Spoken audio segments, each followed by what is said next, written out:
तो ये वीकेंड नहीं खत्म होगा, 4 ही लेक्चर होगा ना, वो भी 1.5 घंटे का, ज्यादा से ज्यादा कहाँ तक होगा, ये कंप्लीट होगा। डी ब्रॉगली तक हो जाए, डी ब्रॉगली भी नहीं, Heisenberg's uncertainty principle, de Broglie तक आपको फिजिक्स में भी है, except discovery of proton, electron and neutron, वो छोड़ के और एटॉमिक नंबर छोड़ के, बराबर। उसके बाद में फिर हाइजेनबर्ग्स अनसर्टेनिटी प्रिंसिपल नहीं है, वेव मैकेनिकल मॉडल नहीं है, 2 चैप्टर हो जाएगा तुम्हारा। चल ना, after the discovery of electron and proton, अब इलेक्ट्रॉन प्रोटॉन का डिस्कवरी हो गया, बराबर। हमने तो न्यूट्रॉन का भी पढ़ लिया है, बट एक्चुअली न्यूट्रॉन का डिस्कवरी लेट था, मैंने आपको बोला था ना। हाँ, the reason was the neutral nature of neutron, क्योंकि अगर कोई एटम न्यूट्रल है तो मैं क्या सोचूंगा, अगर इसके अंदर नेगेटिव मिल गया मतलब क्या मिलेगा, पॉजिटिव। अब पॉजिटिव नेगेटिव के बाद भी न्यूट्रल मिलेगा, मैं ऐसा थोड़ी ना सोचूंगा।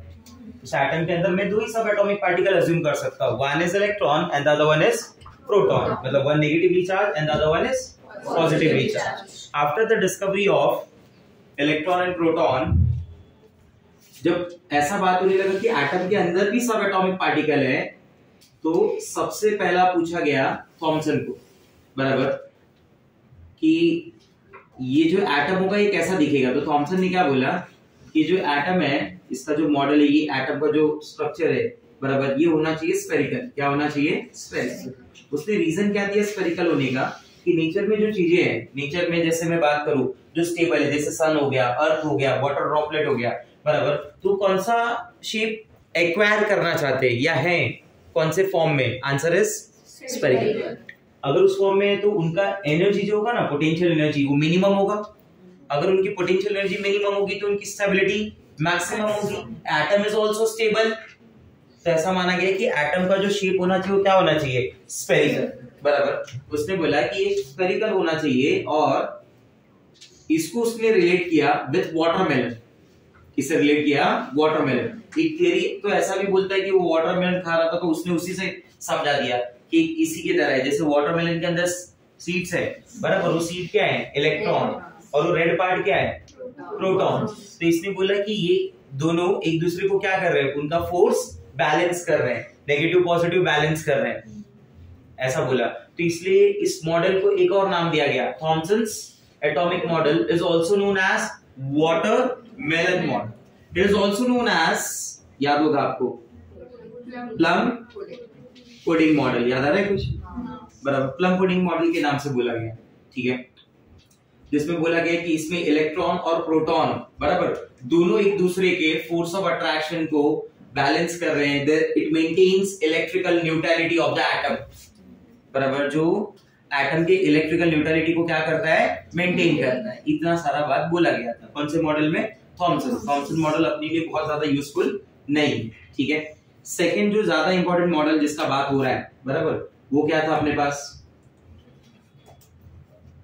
रुदरफोर्ड्स atomic model. To understand this model ना, पहले इसके एक्सपेरिमेंट को समझना पड़ेगा, जिसको हम लोग बोलते हैं रुदरफोर्ड्स एक्सपेरिमेंट, और it is also popular by the name of alpha scattering experiment, बराबर, alpha scattering experiment. Now in this particular experiment अगर मैं बात करूं तो ये मान लो मेरे पास है रेडियम गन, बराबर, विच एमिट्स अल्फा पार्टिकल।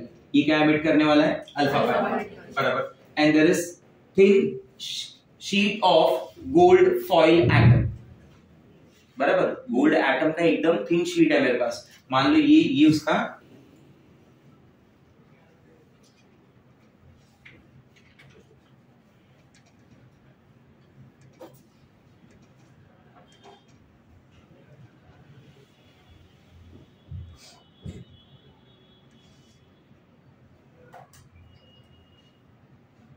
ऐसा एक थिन शीट है गोल्ड एटम का, बराबर, और ये उसके तरफ क्या लगाया हुआ है? This is a ZNS screen. क्या लगा हुआ है? ZNS screen. अब यहां से अल्फा पार्टिकल का बम्बार्डमेंट हो रहा है, बराबर। अब ये अल्फा पार्टिकल का बम्बार्डमेंट मुझे क्या समझा रहा है? दिस अल्फा पार्टिकल बम्बार्डमेंट मैं क्या समझ रहा हूं अभी, कि गोल्ड लेने का रीजन भी क्या था, वो आप समझ रहे हो? गोल्ड लेने का रीजन क्या था? Gold is one of the most ductile, पता है ना आपको, बराबर, वैसा मेटल है, मतलब इससे अल्फा पार्टिकल काफी इजीली पास होगा, बराबर। तो अल्फा पार्टिकल का जो बम्बार्डमेंट है, इसने क्या देखा एक्सपेरिमेंट में, इसने अल्फा पार्टिकल्स को बम्बार्ड किया, बराबर। अब इस एक्सपेरिमेंट का इधर आएगा ऑब्जर्वेशन और उस ऑब्जर्वेशन पॉइंट का इधर आएगा कंक्लूजन, ठीक है। तो ऑब्जर्वेशन नंबर 1, ये एक्सपेरिमेंट का सेटअप, ये एक्सपेरिमेंट का सेटअप, ये पीछे क्या लगाया मैंने, this is ZNS screen, zinc sulphide screen है। पॉइंट नंबर 1, मैंने ये देखा कि most of the alpha particle, मैं नंबर्स में बात नहीं करूंगा, ठीक है, नंबर ना सब जगह अलग अलग होता है, हर एक रेफरेंस बुक में अलग अलग नंबर होगा। Most of the alpha particle remain undeviated, मतलब most of the alpha particle ना अपना पाथ डेविएट नहीं कर रहा था, एज इट इज सामने यहाँ पे ZNS स्क्रीन पे दिखाई दे रहा था। अब समझ रहे मेरी बात को, मैक्सिमम अल्फा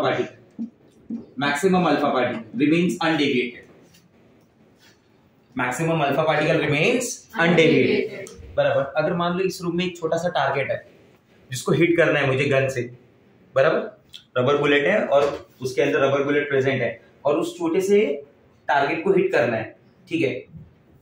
अब अपना एम इतना अच्छा नहीं कि मैं उसको हर बार हिट कर लूंगा, तो 100 में से 85 टाइम्स 90 टाइम्स क्या होगा, वो टारगेट मिस होगा मुझसे। इसका रीजन क्या है मालूम है, एक रीजन तो ये है कि मेरा एम अच्छा नहीं है, बराबर। दूसरा सबसे बड़ा रीजन ये है कि that size of target is very small. अगर इसी रूम में एक बड़ा सा टारगेट रख दे, बड़ा सा व्हील रख दे और उसके ऊपर हिट करना है तो हम लोग हिट कर लेंगे। अब इस हिसाब से सोचो इसके बारे में भी, अगर ये ऐसा बोलता है कि most of the alpha particle remain undeviated, maximum alpha particle as it is pass हो रहा है, तो इसका मतलब कि उधर जो एटम प्रेजेंट है, in that atom most of the part of the atom, most of the part of atom is what? Vacant. Maximum part उसका vacant है। What he realized, second observation, few alpha particles gets deviated by some angle. Few alpha particle gets deviated by some angle. तो इसका मतलब क्या है?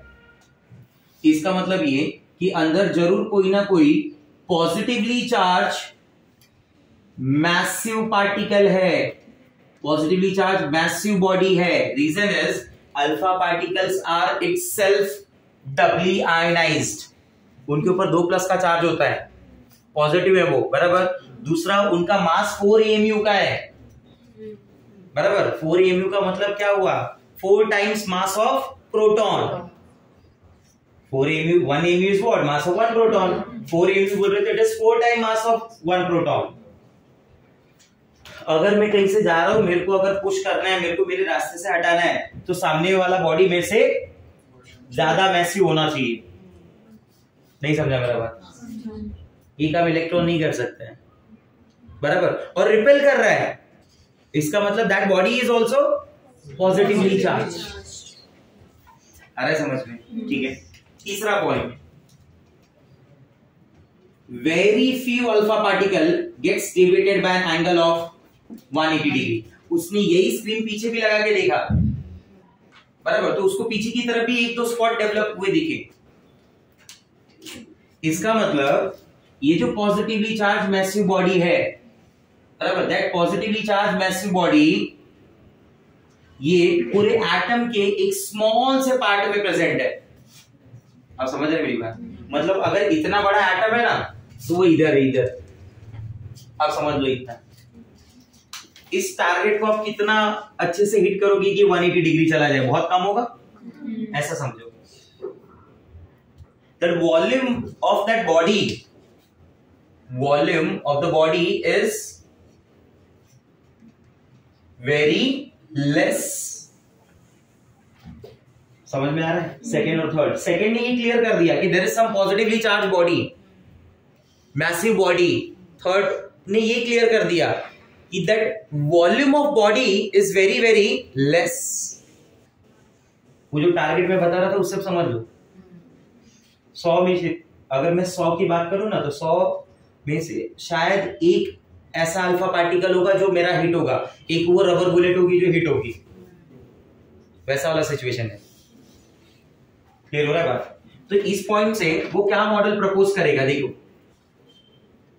Proposed model क्या आया, फिर प्रपोज्ड मॉडल ये आया, उसने बोला पॉइंट नंबर 1 कि in atom there are two parts, in atom there are two parts, the one part is nuclear part, the other part is extra nuclear part, बराबर। एक पार्ट जो होता है वो न्यूक्लियर पार्ट है, एक पार्ट जो है वो एक्स्ट्रा न्यूक्लियर पार्ट है। Nuclear part is that positively charge body, बराबर, वो पॉजिटिवली चार्ज, इधर वो पॉजिटिवली, जितने भी पॉजिटिव चार्जेस है ना वो सब एक जगह एक्यूमुलेट हुए और एक मैसिव बॉडी बना रहे, बराबर। whereas the extra nuclear part is negative charge, those negative charges are called electron, और ये पॉजिटिवली चार्ज को क्या बोला गया, proton. After the discovery of neutron, इसमें प्रोटॉन प्लस न्यूट्रॉन दोनों को माना गया और इसे नाम दिया गया, this proton neutron are togetherly called nucleons, बराबर। और इसे, इस बॉडी को नाम दिया गया न्यूक्लियस, इस बॉडी को क्या नाम दिया उसने, न्यूक्लियस। उसने ये भी बोला कि that volume of nucleus if you compare with volume of atom, दोनों में बहुत डिफरेंस है। जैसे मैं वॉल्यूम ऑफ न्यूक्लियस और वॉल्यूम ऑफ एटम में बात करके बताता हूं आपको। देखो, अगर मैं बोलता हूं कि कुछ है इस तरीके से, volume of nucleus, volume of atom, ठीक है, इसे मैं बोलूंगा 4/3 पाई आर क्यूब, इसे मैं भी बोलूंगा 4/3 पाई आर क्यूब, बराबर, ठीक है। तो ऐसे नहीं कैंसिल करके 1 लिख देना, बराबर। 4/3 पाई तो कैंसिल होना ही है, कांस्टेंट है वो। ये क्या हो जाएगा, न्यूक्लियस का रेडियस, और ये क्या हो जाएगा, एटम का रेडियस। न्यूक्लियस के रेडियस को अपन कितना मानते हैं, 10⁻⁻15, हाँ या ना, बराबर। इसके रेडियस को अपन कितना मानते हैं, 10⁻10। -15 वाला बड़ा है या -10 वाला बड़ा है, वेरी नाइस। ऐसा तो नहीं ना वो 15 है तो बड़ा है, हाँ, अरे एकदम अच्छे से। तो आप ये क्या हो जाएगा, 10 के पावर में -45। कुछ लोग ऐसे भी होते हैं, 3 and 3 गेट्स कैंसल। इस लेवल की मैथ्स रहेगी तब आप ज्वाइन कर सकते हैं मैथ्स मॉड्यूल पढ़ाने के लिए। हाँ, बच्चों को जरूरत है ऐसा टीचर जो फटाक से क्वेश्चन सॉल्व कर दे। अरे हाँ या ना। और ये क्या हो जाएगा, 10⁻30 कितना है, 10⁻15। तो मैं इस पे ऐसा लिख सकता हूँ क्या, उसने ये समझाया, देखो कैसे समझाया कि volume of nucleus is 10⁻15 times of volume of atom. समझ में आ रहा है मेरा बात, कि अगर ये फुटबॉल का ग्राउंड है, एक्चुअल वाला इमेजिन कर, फुटबॉल का ग्राउंड, बराबर। अब ये मत बोलना वो ऐसा रहता है, हाँ,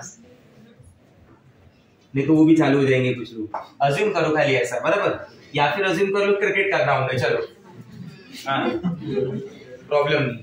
तो बोलेंगे वो ऐसा नहीं रहता, कुछ रहेंगे फैंस नाराज हो जाएंगे तुरंत, अभी बोले अभी कल से नहीं आएगा, बराबर। और ये वो क्रिकेट का बॉल, उसका रेडियस और इसका रेडियस में देखो क्या फर्क है, उसका वॉल्यूम और इसका वॉल्यूम में देखो क्या फर्क है, दैट इज द डिफरेंस। ऐसे अज्यूम किया गया, ऐसे उसने समझाया कि ये एटम हो गया पूरा, ये न्यूक्लियस हो गया, और ये इधर इलेक्ट्रॉन होते हैं और ये पूरा पार्ट वैकेंट है, बराबर। And those electron revolve around the nucleus, those electron revolve around the nucleus. अब समझे मेरी बात को। उसने एक फॉर्मूला भी दिया to find out the radius of nucleus, R is equal to R0 into A raised to 1/3, where A stands for mass number, that A stands for mass number, R0 is constant value which will be given to you, बराबर। और R अपने पास क्या मिलेगा, उसका radius मिल जाएगा। जैसे उसने बोला है एल्यूमिनियम में मान लो एटॉमिक नंबर 27, एक सर्टेन वैल्यू दे दिया उसने, तो 27 का क्यूब रूट क्या हो गया, 3 हो गया, बराबर। तो 9 इंटू R0 जो भी होगा मल्टीप्लाई कर दो, you will get the value of R। नहीं समझा मेरा बात, ठीक है। तो ये उसका प्रपोज्ड मॉडल था, ये उसने बताया कि ऐसे ऐसी चीजें हो सकती हैं, बराबर। अब इसका ड्रॉबैक क्या है, फर्स्ट किधर गया, इसने बोला जब ये एक्सपेरिमेंट ये बता रहा था ना, लोगों को समझा रहा था कि ऐसे ऐसे ऐसी चीजें हैं, तो इसने पॉइंट क्या बीच में बोला है कि ये जो एटम है उसमें जो इलेक्ट्रॉन है, those electron revolve around the nucleus, those electron revolve around the nucleus, वो इलेक्ट्रॉन न्यूक्लियस के आसपास घूमता है, where nucleus is positively charged body and consider that electron as negatively charged body, मतलब these are the two different charges, जिसमें एक charge दूसरी charge के आसपास घूम रहा है, बराबर, वो भी एक सर्कुलर पाथ में घूम रहा है, ऐसा बोला जा रहा है। तो मैक्सवेल थियरी क्या बोलती है? मैक्सवेल थियरी ने ऐसा बोला था कि if Q1 and Q2 are the two charges, और Q1 अगर ऐसा घूम रहा है तो धीरे धीरे वो अपनी एनर्जी को क्या करता है? रेडिएट करता है। अगर वो अपनी एनर्जी को रेडिएट करता है तो धीरे धीरे धीरे धीरे धीरे धीरे धीरे वो कहां पे आ सकता है? Q2 के पास आ सकता है, बराबर। इसका मतलब वो इलेक्ट्रॉन घूम के गोल गोल गोल गोल गोल गोल घूम के किधर आना चाहिए? न्यूक्लियस के अंदर, वो स्पाइरल पाथ, वही वाला वर्ड, अंदर आ जाना चाहिए। So in that case atom should be unstable, but practically तो ऐसा है नहीं। और इसको होने में कितना टाइम लगता है मालूम है? 10⁻⁻8 सेकेंड्स। शायद मैं जितनी देर में बोलूं उतनी देर में वो कई बार आके भी चला गया। मतलब एटम के लिए तो बोला जाना चाहिए कि atom is highly unstable, but practically तो क्या एटम स्टेबल है। ये एक ड्रॉबैक। दूसरा ड्रॉबैक स्पेक्ट्रम के रिलेटेड है, वो बाद में बताऊंगा, क्योंकि आपको स्पेक्ट्रम अभी नहीं पता है। समझ रहे हैं? अब इस पॉइंट को रुदरफोर्ड एक्सप्लेन नहीं कर पाया कि ऐसा क्यों नहीं हो रहा है।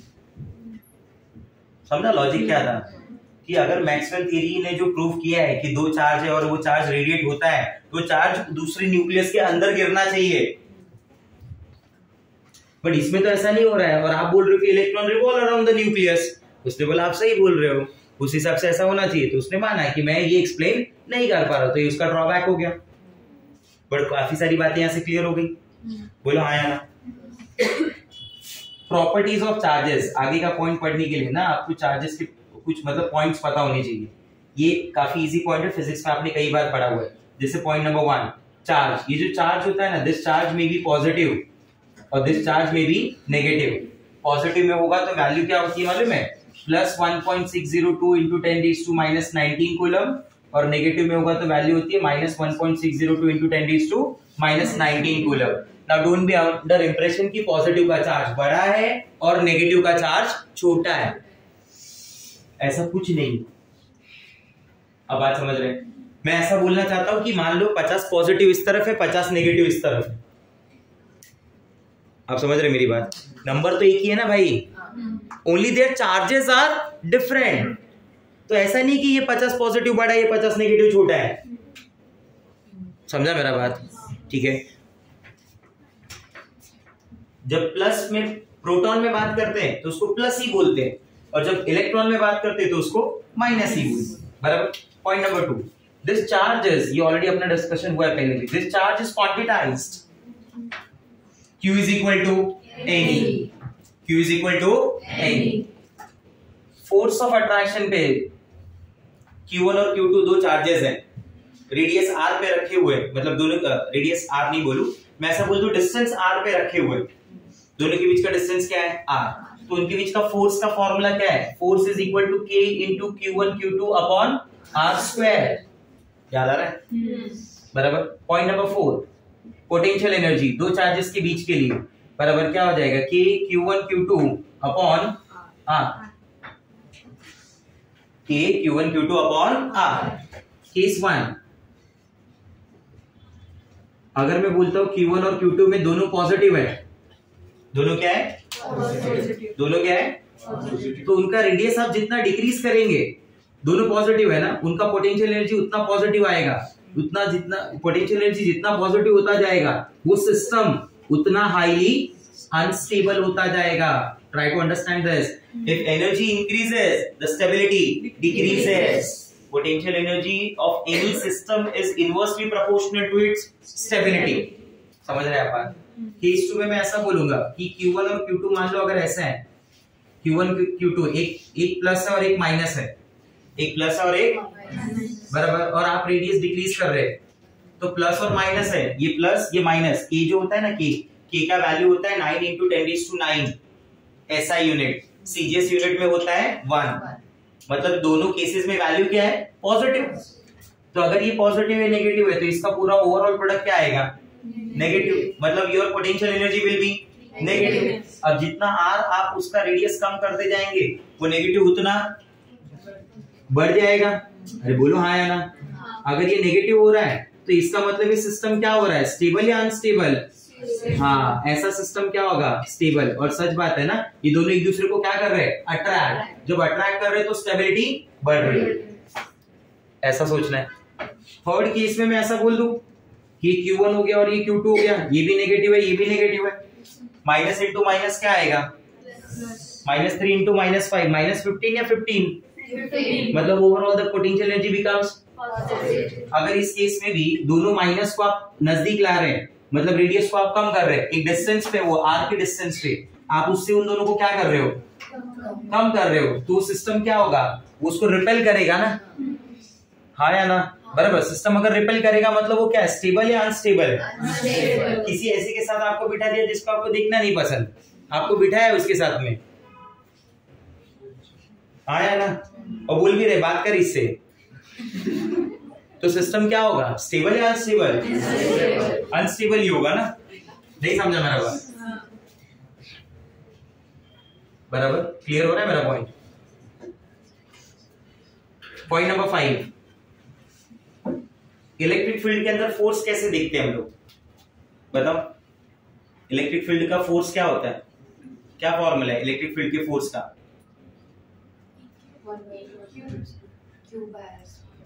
Q by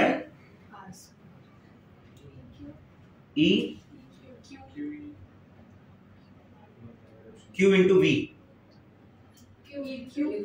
EQ, और strength of that electric field multiply by, नहीं, अरे ऐसे फॉर्मूले नहीं पढ़ेगा, force of electric field, force of magnetic field, Q into V into B into sin theta, नहीं याद आ रहा है, Q into V into B into sin theta. अपने केस में ना थीटा 90 डिग्री है, और थीटा 90 डिग्री हो जाएगा ना तो Q into V into B हो जाएगा, ये sin 90 डिग्री कितना हो गया, 1, बराबर। लेकिन उसके लिए that magnetic field and that velocity both should be perpendicular, वो कंडीशन है अपने पास, और अपने पास ऐसा ही होता है जो अपन पढ़ रहे हैं। क्लियर हो रहा है मेरा बात, ठीक है। तो ये कुछ पॉइंट्स है जो आपको पता है। दूसरा, लीनियर मोमेंटम क्या होता है, क्या बताया था। अच्छा, एक और बता देता हूं इसमें, चार्ज ऑन द न्यूक्लियस, ये भी काम आएगा तुमको। Charge on the nucleus, tell me what is the charge on the nucleus. कौन है न्यूक्लियस, ये न्यूक्लियस हो गया। न्यूक्लियस में प्रेजेंट क्या क्या बोलो, प्रोटॉन एंड न्यूट्रॉन, बराबर। Protons are positively charge, neutrons are neutral, मतलब मैं सिर्फ किसका चार्ज काउंट करूंगा, प्रोटॉन का, बराबर। मान लो उसके पास Z प्रोटॉन है, कितने प्रोटॉन है, what is the charge on 1 proton, E ना, अरे plus E। What is the charge on 1 proton, और एक एटम के अंदर कितना प्रोटॉन होता है, उसके एटॉमिक नंबर के, मतलब एटॉमिक नंबर का रिप्रेजेंटेशन क्या होता है, Z। तो क्या मैं इसको ऐसा बोल सकता हूँ, charge on the nucleus is charge on 1 proton, बराबर। it is charge on 1 proton multiply by number of proton, proton का number will be given by Z। what is the charge on 1 proton, E, तो overall it becomes Ze। तो अगर मान लो ये nucleus है और ये एक इलेक्ट्रॉन है, दोनों के बीच का डिस्टेंस r है, दोनों के बीच में फोर्स ऑफ अट्रैक्शन है, तो फोर्स ऑफ अट्रैक्शन का वैल्यू क्या होगा, मैं ऐसे लिखूंगा, F is equal to K Q1 Q2 upon R square। R को मैं क्या मान लूंगा, R को मैं क्या मान लूंगा, अरे Q1 को मैं क्या मान लूंगा, न्यूक्लियस। R को मैं क्या मान लूंगा, डिस्टेंस दोनों के बीच का, बराबर। Q2 को मैं क्या मान लूंगा, electron. What is the charge on electron, E। What is the charge on the nucleus, Ze। तो फोर्स के लिए मेरा फॉर्मूला क्या बन गया, K into Ze square upon R square। नहीं समझा, क्लियर है ये बात, समझा नहीं समझा, ठीक है। ये पॉइंट्स आए समझ में, पोटेंशियल एनर्जी के पॉइंट्स आए समझ में कि ये समझा। अब स्टूडेंट को कभी कभी क्या लगता है मालूम है कि अब जैसे यहाँ पे मैंने बोला पोटेंशियल एनर्जी पॉजिटिव हो रहा है, इसका मतलब पोटेंशियल एनर्जी बढ़ रहा है। इधर मैंने बोला पॉजिटिव हो रहा है, इसका मतलब पोटेंशियल एनर्जी क्या हो रहा है, बढ़ रहा है। तो वो क्या सोचता है कि रेडियस कम हो रहा है, पोटेंशियल एनर्जी बढ़ रहा है, रेडियस कम हो रहा है, पोटेंशियल एनर्जी बढ़ रहा है, रेडियस कम हो रहा है, पोटेंशियल एनर्जी भी कम हो रहा है।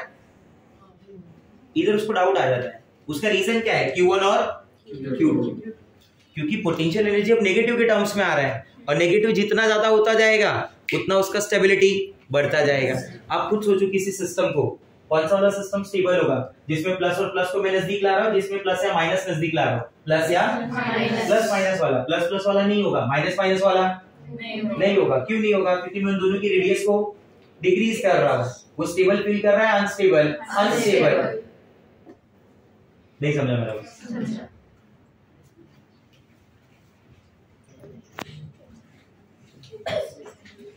बोर्स एटॉमिक मॉडल, इस मॉडल को समझने के लिए अपने को दो डेवलपमेंट को समझना पड़ेगा, बराबर। Development number 1, dual nature of light, और dual nature of light, and second is spectrum. Second किसको समझना पड़ेगा? स्पेक्ट्रम। एक बार हम लोग डुअल नेचर ऑफ लाइट और स्पेक्ट्रम दोनों पढ़ लेंगे ना, उसके बाद हम लोग इजीली आगे बढ़ सकते हैं with this bore atomic model. Dual nature of light में क्या मतलब है मालूम है? सबसे पहले मैं इसी के बारे में बताऊंगा कि हम लोग बोलते हैं लाइट के पास दो टाइप का नेचर होता है, एक को बोलते हैं वेव नेचर होता है और एक होता है पार्टिकल नेचर, बराबर। Wave nature is already explained bye physics, जिसमें वो इंटरफेरेंस बताते हैं, बराबर। आप क्या बोलते हो? Diffraction, diffraction, diffraction. तो डायफ्रैक्शन के बारे में बताते हैं, ये सारी चीजें बताते हैं। वो सब लाइट के कौन से नेचर को एक्सप्लेन करते हैं? वो सब लाइट के वेव नेचर को एक्सप्लेन करते हैं, बराबर। वेव क्या है एक्चुअली? पीरियोडिक डिस्टरबेंस जो होता है वो वेव है। पीरियोडिक डिस्टरबेंस जो क्रिएट होता है वो क्या होता है? वेव। अपना यहाँ पे जो वेव के बारे में बात हो रहा है ना, वो बात हो रहा है electromagnetic waves, electromagnetic rays. Here these electromagnetic waves are also called as electromagnetic rays। मैं उनको electromagnetic rays के बारे में मतलब वो भी बोल रहा हूँ। इधर कुछ ज्यादा नहीं बताऊंगा क्योंकि ऑलरेडी आपने फिजिक्स में से चैप्टर पढ़े हुए पूरे, ठीक है, तो आपको बहुत ज्यादा पता है। आर्टिकल नेचर के लिए मेरे पास क्या है? आर्टिकल नेचर के लिए मेरे पास है black body radiation.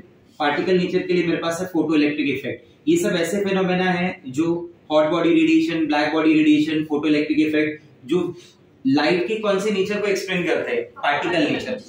Apart from this there is a theory called Planck's theory. उस थियरी में यही बात बताई कि लाइट का ये जो नेचर है वो क्या है? पार्टिकल नेचर, ठीक है। इलेक्ट्रोमैग्नेटिक वेव, इलेक्ट्रोमैग्नेटिक रेडिएशंस, बराबर। ये पीरियोडिक डिस्टरबेंस क्रिएट है, मान लो ये लाइन ऑफ प्रोपगेशन है, ये जा रहा है वेव, बराबर। ये क्या हो जाएगा? उसका इलेक्ट्रिक फील्ड, और ये क्या हो जाएगा? उसका magnetic field. This rays consist of electric field and magnetic field. Therefore, these rays are called electromagnetic rays. Electromagnetic rays. Yeah, electromagnetic waves. This wave travel with the speed of light. Point number 1. These rays consist of electric and magnetic field. और वो उसको क्या है? Perpendicular. Point number 2. These rays travel with the speed of light. That is 3 into 10 raised to 8 meter per second. This rays does not require any medium for the propagation. This rays does not require any medium for the propagation. इन rays को किसी medium का भी जरूरत नहीं है, किसके लिए? प्रोपोगेशन के लिए।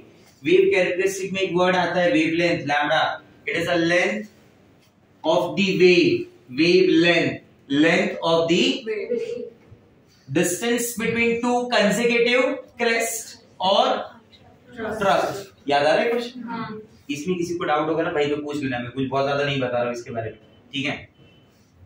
इसके बारे में सब बताना मतलब तुम्हारा बेइज्जती करने जैसा हो गया अगर मैं सब लिख के बता दूं, ठीक है। फिर there is something called amplitude, that height of, याद आ रहा है कुछ? ये वाला हाइट,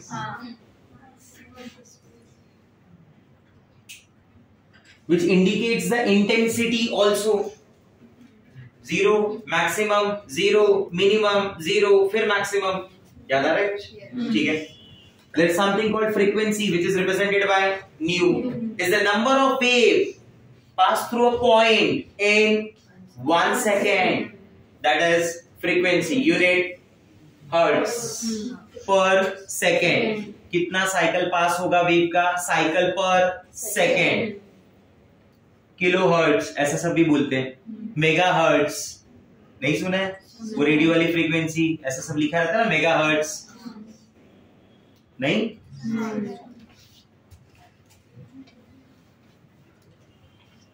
स्पीड तो तुमको पता ही है, बराबर। What is the relation between frequency and this time period? पक्का? ठीक, मान लिया तुमने बोला तो।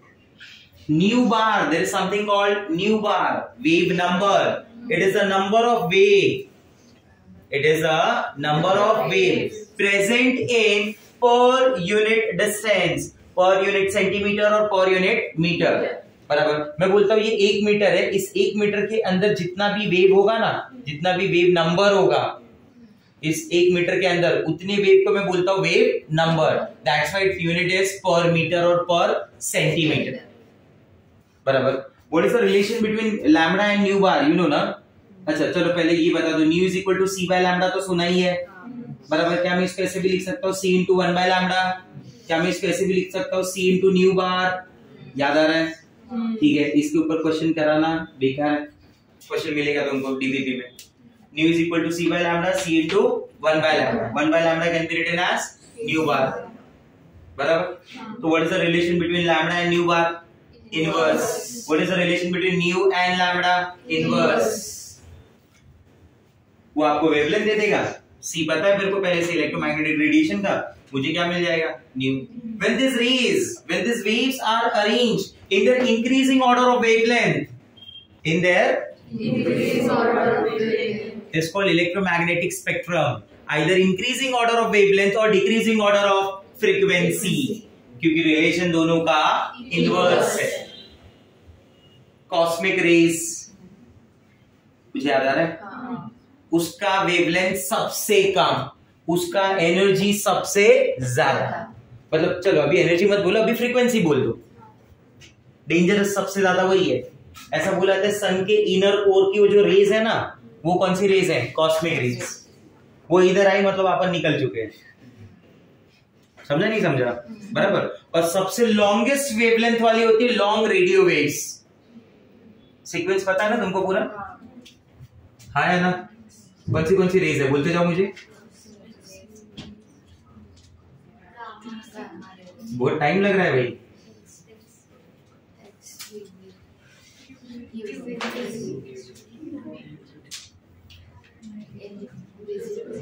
इधर पहले मैं लिख दूं फिर तुम बोल रहे हैं।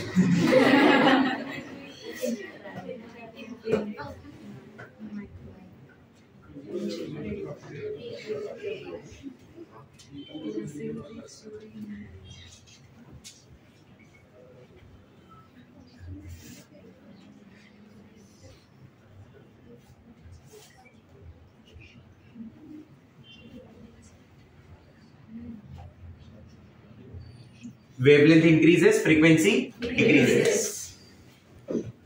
वास्को डी गामा सुना है नाम कभी? Vasco D gamma, Vasco D gamma लाया एक्सरेज, लाया एक्सरेज यूवी को दिखाने, यूवी को दिखाने। कौन सी रेज दिखती है? बराबर, यूवी को दिखाने इन मिरर रोड, इन मिरर रोड। तो ये मेरा ये क्या हो गया? माइक्रो रोड, यानी क्या हो गया? रेडियो हो गया। पूरा सीक्वेंस खत्म, बराबर। और विप्योर इधर विजिबल में कौन सी है तुम्हारे पास? विजिबल में याद करो, आया ना? रेंज क्या याद है? 760, कहीं पे 400 से 800 होता है, वो लोग दे देते डायरेक्ट, याद आ रहा है? इसको बोलते हैं electromagnetic spectrum. What it is called? Electromagnetic spectrum, बराबर। अब मैं आ जाता हूँ पार्टिकल के ऊपर। अब मैंने ये वेव वगैरह के बारे में बता दिया, अब मैं पार्टिकल नेचर पे आता हूँ। सबसे पहले मैं थ्योरी एक्सप्लेन कर रहा हूँ, प्लैंक्स क्वांटम थ्योरी। कौन सा theory? Planck's quantum theory. Planck ने क्या बोला कि ये मान लो ये सन है, बराबर। आप सन, ये सनलाइट पता है ना आपको? सनलाइट एग्जांपल देना मैं भूल गया था। सनलाइट जैसे, बराबर। तो सनलाइट किसका एग्जांपल है? सनलाइट इलेक्ट्रोमैग्नेटिक रेज का एग्जांपल है, बराबर। जो घर में आपने रोटी बनता है, रोटी, बराबर, तवे को हीट करते हैं, बराबर। तो ऐसा हाथ रख के नहीं चेक करते ना उस पे तवा गर्म हुआ है नहीं हुआ, थोड़ा ऊपर हाथ रखते हैं, फील होता है।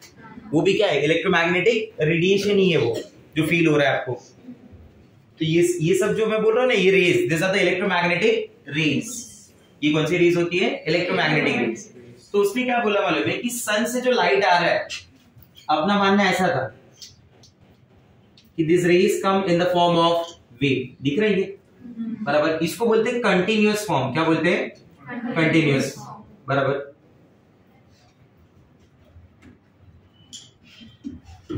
तो अपने पास ये जो रेज आ रही है, वो रेज कंटिन्यूअस फॉर्म में आ रही है, मतलब एक चालू हुआ ना, आते जा रहा है आते जा रहा है आते जा रहा है आते जा रहा है आते जा रहा है आते जा रहा है। समझ रहे मेरी बात? इसने बोला ऐसा नहीं होता, ये गलत है, ये रेज ऐसे नहीं आती। ये रेज कैसे आती मालूम है? This rays come in the form of packets, this rays comes in the form of packets. ऐसे पैकेट में जैसे इधर 2 पैकेट आया, इधर 3 पैकेट आया, इधर 4 पैकेट आया, दिख रहा है? इस फॉर्म को बोलते हैं डिसकंटिन्यूअस फॉर्म। कौन सा फॉर्म? डिसकंटिन्यूअस। आप समझ रहे मेरी बात? This rays comes in the form of packets. ये रेज ना पैकेट की फॉर्म में आती है, बराबर। एंड दीज पैकेट्स, इसको बोल, ये एनर्जी पैकेट हो गया, ये एनर्जी पैकेट हो गया, बराबर, ये एनर्जी पैकेट हो गया। और इस एनर्जी पैकेट को हम लोग बोल रहे हैं, बराबर, this energy packets are called quanta.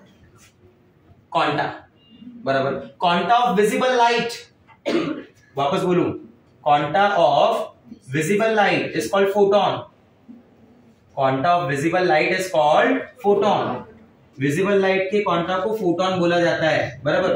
Photon सबको नहीं बोल सकते, फोटोन सिर्फ उसी क्वांटा को बोलेंगे जो विजिबल लाइट के रेंज का होगा। नहीं समझा मेरा बात? Quanta of visible light is called photon. तो इसने बोला है जो एनर्जी है ना, ये पैकेट की फॉर्म में आती है, और एक्सपेरिमेंटली इसने डिटरमाइन करके बताया कि जो energy is proportional to the frequency.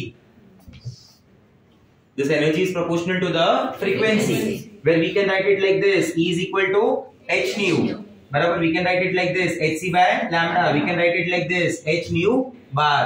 If you consider that number of quanta is 1, बराबर। If n is equal to 1 तो ये होगा। आप इसको ऐसे भी लिख सकते हैं, E is equal to n into h into nu, E is equal to n into h c by lambda is equal to n into h into nu bar। आप समझ रहे मेरी बात को? जिधर n का मतलब क्या है? n का मतलब हो गया नंबर ऑफ फोटोन और number of quanta, number of that energy packets, energy bundles. इसने थियरी ने ऐसा बताया, इसने ये समझाया कि ऐसा होता है। ये एनर्जी कंटिन्यूअस नहीं आएगी, ये एनर्जी कैसे आएगी? डिसकंटिन्यूअस फॉर्म में, बराबर। If that n is equal to Na, if that number of quanta is Na, that is Avogadro's number, then that energy is called, Einstein का स्पेलिंग चेक कर लेना भाई, then that energy is called Einstein. What is Einstein? Is the energy of 1 mole of photon, is the energy of 1 mole of photon। और उसके case में formula ऐसा हो गया, E is equal to Na into hc, Na into h into nu, Na into hc by lambda, Na into h into nu bar। तो ये जो energy मिलेगी ना, this energy will be called as Einstein। So what is Einstein? It is energy of 1 mole of photon। What is Einstein? It is energy of 1 mole of photon। वो 1 मोल की energy जो होगी ना फोटोन की, उसको क्या बोला जाएगा? आइंस्टाइन, बराबर। ये थियरी थी, बराबर। इसको जो एप्लीकेबल है ना, वो ये 2 चीजें, ब्लैक बॉडी रेडिएशन और फोटो इलेक्ट्रिक इफेक्ट में इसी को ध्यान से देखा गया। आप समझ रहे मेरी बात को? फोटो, ब्लैक बॉडी रेडिएशन और फोटो इलेक्ट्रिक इफेक्ट। तो मैं सबसे पहला बता रहा हूं, hot body radiation and black body radiation. मान लो ये Fe बॉल है, Fe का, बराबर। व्हेन इट इज हीटेड, जब आप इसको हीट अप करते हैं ना एट हाई टेम्परेचर, तो ये रेड कलर प्रोड्यूस करना चालू करता है। बोलो हाँ या ना? कैसा कलर दिखाता है? रेड। क्या एक्सपेरिमेंटली ऑब्जर्व हुआ है मालूम है? क्या हुआ? कोई डाउट? H और wave number, HC wave number है। C नहीं लिखा है क्या? हाँ। छूट गया क्या? Oh sorry, HC nu bar, HC nu bar, HC nu. Thank you. C by lambda का 1 by lambda is nu bar ना, C रहेगा उधर, ठीक है। अभी जैसे मैं Fe बॉल को हीट कर रहा हूं, तो अपन क्या बोलते हैं कि जब उससे हीट किया जाएगा ना, तो वो दिखेगा कैसा? रेड दिखेगा, बराबर। ये रेड ना थोड़ी देर के बाद और हीट करने पे it should be red orange. ये क्या दिखना चाहिए? Red orange. और हीट करने पे ये दिखना चाहिए येलो। बराबर, और हीट करने पे ये दिखना चाहिए ब्लू, एक्सट्रीम हीट अप, क्या दिखना चाहिए? ब्लू, एक्सट्रीम हीट अप हो गया वो, बराबर। वो KGF 2 में देखा है वो गन रेड कलर का हो जाता है और जिससे सिगरेट आ जाता है, और थोड़ी देर तक हीट करता, मतलब और थोड़ी देर तक उससे फायरिंग होती और हीट होता वो, तो धीरे धीरे क्या बनता था? रेड ऑरेंज, ऑरेंज येलो, फिर क्या? ब्लू। आप समझ रहे मेरी बात? वेव थ्योरी क्या बोलता था मालूम है? वेव थ्योरी का ये बोल रहा था कि ये जो रेडिएशन एमिट हो रहा है, ये कलर मुझे क्यों दिख रहा है? उसके रेडिएशन आ रही होंगी तब दिख रहा है ना। आपको कलर कौन सा दिखाई देता है? जो रेडिएशन एमिट होके आती है। किसी बॉडी पे अगर मान लो एक व्हाइट लाइट गिरा, व्हाइट लाइट गिरा, बराबर, ठीक है, तो इसका सर्टेन पार्ट क्या होता है? एब्सॉर्ब, कुछ पार्ट क्या होता है? रिफ्लेक्ट, और कुछ पार्ट क्या होता है? ट्रांसमिट। जो रिफ्लेक्ट होता है ना, वो मेरी आंखों पे गिरता है, रेटिना पे गिरता है, वो मुझे दिखता है, तो मुझे वो कलर वैसा दिखता है। नहीं समझा? जब पूरा का पूरा एब्सॉर्ब हो जाता है तो कुछ नहीं दिखता है, जब कुछ नहीं दिखता तो वो ब्लैक कलर होता है। अगर आपको कहीं पे ब्लैक दिख रहा है, इसका मतलब उधर से, सामने से कोई भी रेडिएशन नहीं आ रहा। आप समझ रहे मेरी बात? लाइट बंद करो वाला, पहुंचेंगे, पहुंच जाएंगे।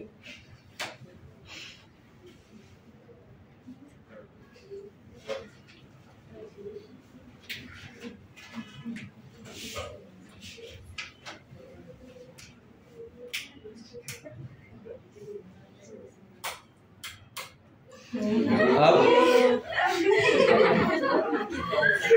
यस लिसन, बातें सुन। बाहर सनलाइट नहीं है, बराबर, ठीक है, अंदर व्हाइट लाइट भी नहीं है। जितनी भी बॉडी है, जितने भी सब्सटेंसेस है, सब पे कोई लाइट ही नहीं गिर रहा है, हाँ या ना? तो जब कोई लाइट नहीं गिर रहा है तो सामने वो जो सब्सटेंस है वो कुछ एमिट भी नहीं कर रहा है ना, हाँ या ना? तो जब कुछ एमिट नहीं कर रहा है तो क्या दिख रहा है? डार्क, इसलिए ब्लैक कलर अराइज होता है। चालू करो। ब्लैक कोई कलर नहीं है, आप समझे मेरी बात?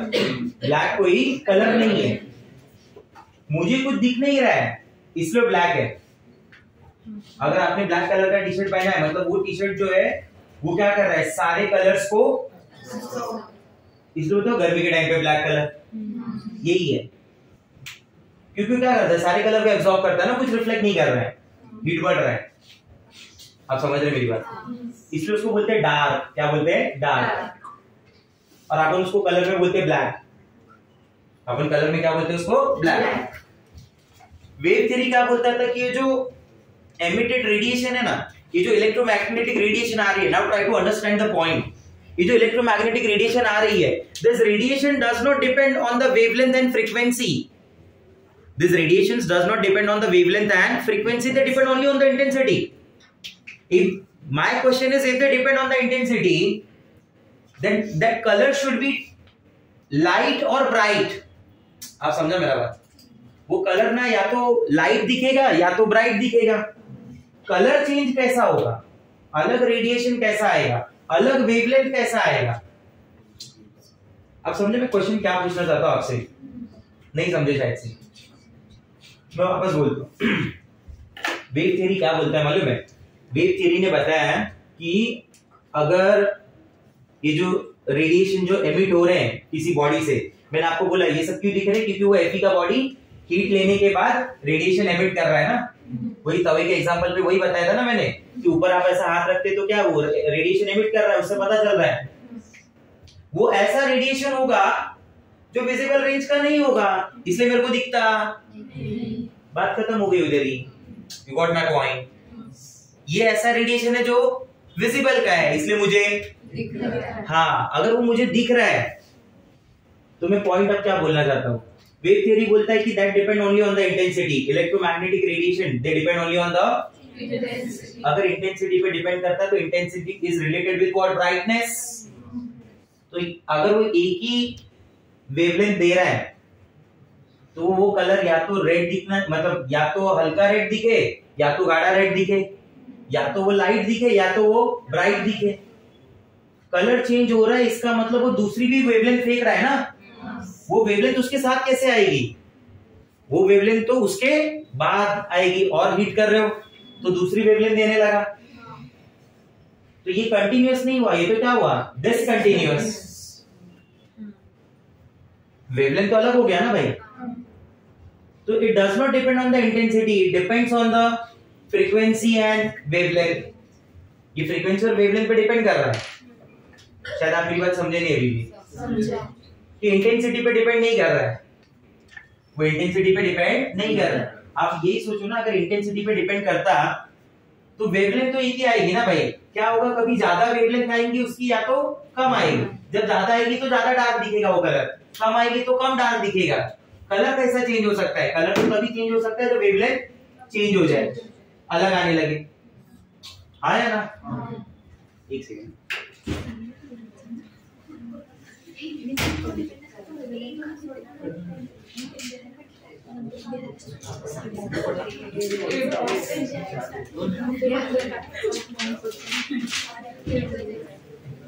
अब कॉपी कर लो, कुछ कॉपी करना है तो 2 मिनट देना मुझे टोटली।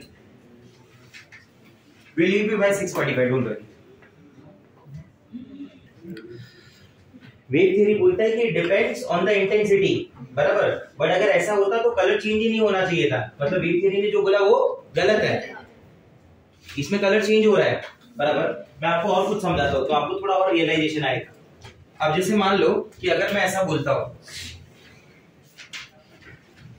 इसके ग्राफ में क्या देखने को मिला मालूम है? Between intensity and wavelength, don't write anything, don't write, between intensity and wavelength इसका कर्व कुछ ऐसा आया, बराबर। इस कर्व का मतलब समझो जरा। इस कर्व का मतलब क्या है? इनिशियली जो फ्रैक्शन है वेवलेंथ का, स्मॉल वेवलेंथ, शॉर्ट वेवलेंथ का, वो कम है, आया ना? इतनी शॉर्ट वेवलेंथ होंगी ना, और ये सब क्या होंगी? इस तरफ जो आ रहा है ये इधर क्या होगा? ये सब लॉन्ग वेवलेंथ होंगी। जो फ्रैक्शन है शॉर्ट वेवलेंथ का और लॉन्ग वेवलेंथ का क्या है? कम है, आया ना? बराबर। ये दिख रहा है कुछ यहाँ पे? ये वेवलेंथ ऐसा होगा जो बहुत ज्यादा आ रहा होगा, आया ना? इसकी इंटेंसिटी बहुत ज्यादा है। शॉर्ट वेवलेंथ और लॉन्ग वेवलेंथ दोनों की इंटेंसिटी बहुत, मैं इसको बोलता हूँ कि लैम्बडा मैक्स है। This is at temperature T1। मान लो ये कलर रेड दे रहा है, your lambda max it doesn't mean is the maximum wavelength. मैंने इसलिए पहले बोला शॉर्ट वेवलेंथ, लॉन्ग वेवलेंथ का जो फ्रैक्शन है, जो इंटेंसिटी है वो कम है। आप सोच लो नंबर कम है बस, इस वाले वेवलेंथ का बहुत ज्यादा है। Let me explain. मान लो एक ओपन एरिया है, बराबर, और उसमें ना 5 लाख बलून लगाए। कितने? 5 लाख। इन 5 लाख बलून में 90% बलून, चलो 90 नहीं बोलता हूं, 80% बलून, 80% बलून रेड कलर के। मुझे एक सिंपल, बाकी के कलर क्या है वो जाने दो, मुझे एक सिंपल सा आंसर दो। आप अगर 1 किलोमीटर दूर से देख रहे हैं, बराबर, आपको कौन सा कलर दिखाई देगा? अब आप समझ पा रहे हैं मेरी बात को? रेड को छोड़ के भी बाकी वेवलेंथ आ रहा है। Try to understand. मुझे क्या दिख रहा है? उसकी इंटेंसिटी ज्यादा है, ऐसा बोलना चाहता हूं मैं। वो मैक्स की बात कर रहा हूं। अभी भी नहीं समझा? क्लियर हो रहा है मेरा बात? This is at temperature T1, this is the curve at temperature T2। इसका मैक्स इधर किधर दिख रहा है? हाँ या ना? क्या बोलते हो? सही। This is at temperature where T2 is greater than, बराबर, where T2 is greater than। अब मैं क्या बोल रहा हूँ सुनना। ये T2 मान लो ब्लू है, ये जो लैम्बडा मैक्स आ रहा है ना ब्लू आ रहा है। पहले क्या आ रहा था? अब क्या आ रहा है? ब्लू। बराबर। विक्योर लिखते कैसे हैं? मतलब जो मैं टेम्परेचर बढ़ाते जा रहा हूं, बराबर, जब मैं टेम्परेचर बढ़ाते जा रहा हूं तो ये जो कर्व का लैम्बडा मैक्स है वो किधर शिफ्ट हो रहा है? Towards left. कुछ समझा? इसलिए वो रेड की जगह क्या कलर दिखा रहा होगा? ब्लू दिखा रहा होगा, क्योंकि आपने उसको और हीट किया। आप समझ रहे मेरी बात को? आपने उसको और हीट किया तो वो रेड की जगह क्या दिखाने लगा? ब्लू। ऐसा हो रहा है। तो ये कंटिन्यूअस नहीं है ना, ये तो कैसा फॉर्म है? डिसकंटिन्यूअस। अलग अलग कलर दिख रहे हैं तो इसको बोलते हैं डिसकंटिन्यूअस मैटर। और जब डिसकंटिन्यूअस वर्ड आता है तो किस नेचर को बताता है? पार्टिकल नेचर को। वो किस नेचर को एक्सप्लेन कर रहा है? Particle nature. ब्लैक बॉडी में क्या होता है? What is black body? Which is perfectly, जो परफेक्ट एब्जॉर्बर और परफेक्ट एमिटर। जब वो एमिट करेगा तो सारे टाइप की वेवलेंथ को एमिट करेगा ना, ऐसा नहीं करेगा कि किसी एक टाइप की वेवलेंथ को एमिट करेगा। और जब वो एब्जॉर्ब करेगा तो सारे टाइप की वेवलेंथ को एब्जॉर्ब करेगा। वेव थियरी के अकॉर्डिंग तो क्या था कि वेवलेंथ और फ्रीक्वेंसी का तो मतलब ही नहीं है, वो तो सिर्फ किस पे डिपेंड करता है? इंटेंसिटी पे। तो ये किस नेचर को समझा रहा है? पार्टिकल। ये समझ में आया? ये पॉइंट समझ में आया जो मैं बोलना चाहता था, बराबर? और वो समझा जो वेव थियरी ने बोला था। वेव थियरी ने क्या बोला था कि does not depend on the wavelength and frequency, depend only on the intensity. उस हिसाब से there should be no colour change. उधर ही बात उनकी खत्म हो गई। है समझ में? ठीक है।